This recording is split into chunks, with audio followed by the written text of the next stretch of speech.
L'Espagne renforce ses sanctions contre Israël. Madrid annonce 9 mesures pour tenter, je cite, de mettre fin au génocide à Gaza.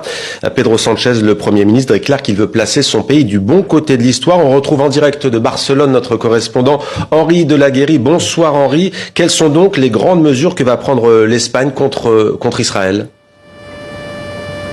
Alors parmi ces mesures, il y a l'embargo total sur les armes à Israël. Les pétroliers à destination de l'armée israélienne ne pourront plus faire escale dans des ports espagnols.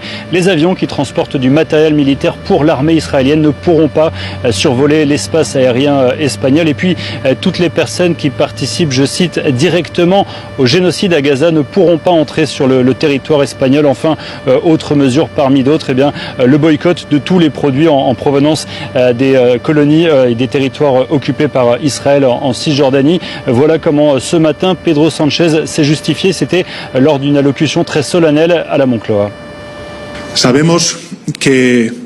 Nous savons que toutes ces mesures ne suffiront pas à stopper l'invasion ni les crimes de guerre. Mais nous espérons qu'elles serviront à augmenter la pression sur le Premier ministre Netanyahou et son gouvernement pour alléger une partie des souffrances que subit la population palestinienne. Et également pour que la société espagnole, dans son ensemble, sache et ressente qu'en face de l'un des épisodes les plus infâmes du XXIe siècle, son pays, l'Espagne, était du bon côté de l'histoire. Voilà, et Henri, Israël a réagi, l'Espagne a répliqué avec des échanges parfois tendus aujourd'hui entre les deux pays.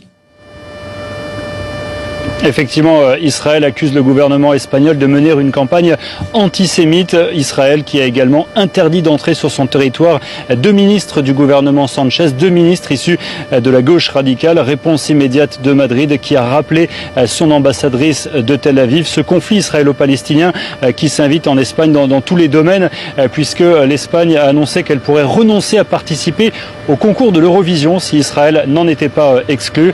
Et puis ce conflit qui s'invite également dans le sport, puisque le Tour d'Espagne est perturbé presque quotidiennement par des manifestations pro-palestiniennes. Les manifestants qui dénoncent la présence d'une équipe israélienne